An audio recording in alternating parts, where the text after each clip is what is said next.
Alan Watts, Uma Mente Silenciosa. Buda é a figura de um homem desperto. Na maioria das figuras dos monges do Oriente, assim como a de Buda, eles estão sentados em postura de meditação. Essa postura simboliza certa atitude para com a vida, certa maneira de olhar as coisas, a qual nas filosofias indiana e chinesa é considerada essencial à sanidade. Na China, existe um símbolo ou um caractere que representa toda essa atitude para com a vida. Vocês provavelmente sabem que os caracteres chineses são escrita de imagens.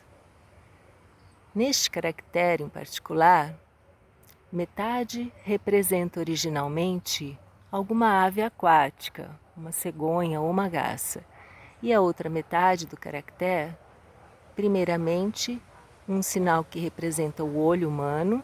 Então você põe pernas nesse olho, significando a atividade do olho, que significa vendo ou olhando. E o caractere todo pronuncia-se Guan, que significa certo tipo de observação, uma certa maneira de olhar as coisas que pode ser tipificada pela imagem de uma ave de pé na beira da água, quieta e serenamente observando a água.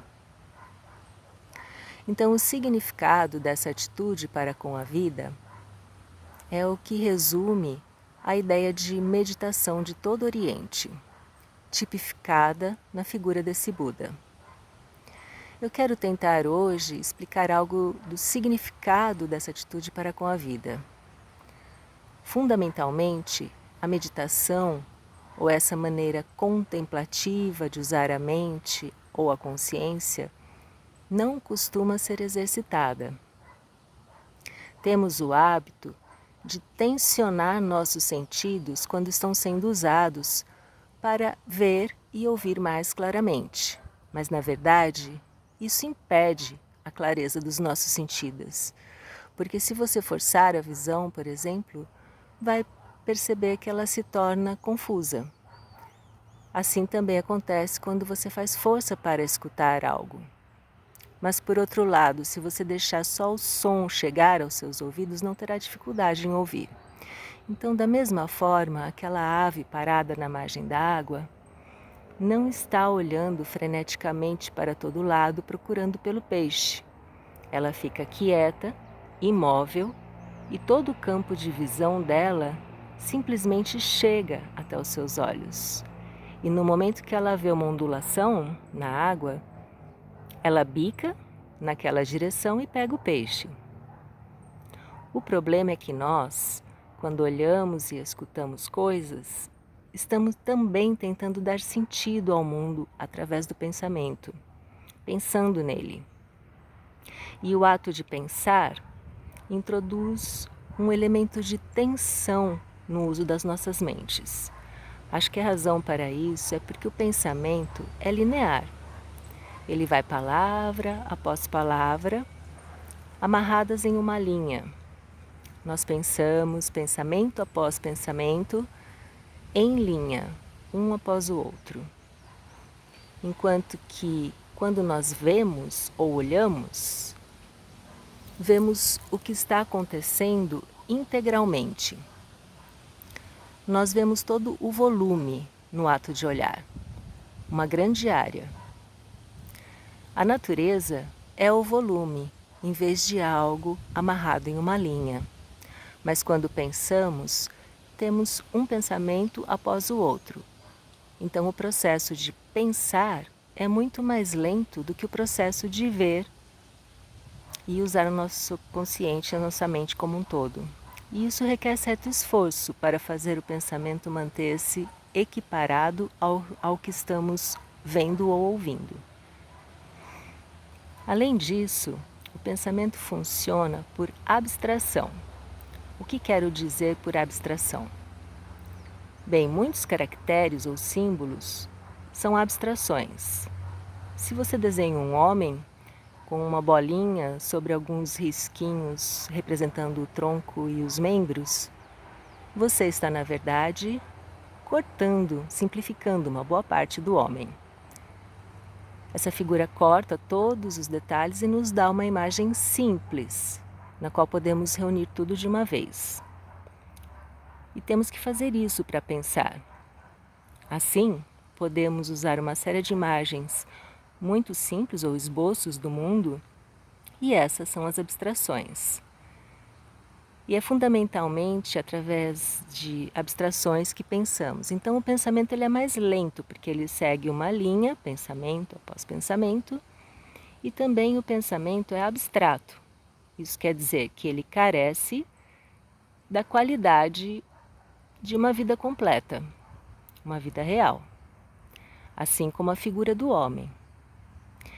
Então, sendo assim, falta a vitalidade do homem real. Então, além do pensamento ser mais lento, ele tem essa carência de refletir a vitalidade de uma vida real.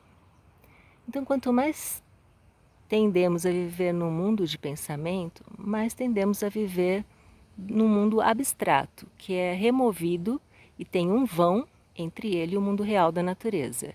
E como resultado disso, tendemos a viver num mundo que é de alguma forma insatisfatório, em falta de vitalidade e vida. E também as pessoas tendem a pensar o tempo todo. Isso se torna para toda a comunidade civilizada, para toda pessoa civilizada, um tipo de hábito, que é constantemente falar consigo mesmo.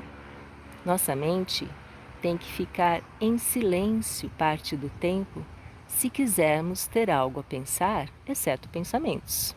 Pensamento incessante, diferentemente de simplesmente experimentar através dos sentidos, pensar constantemente sobre nossas experiências, codificar nossas experiências em palavras ou sinais e símbolos do pensamento, é um zumbido que continua dia após dia dentro das nossas cabeças, exceto quando estamos dormindo.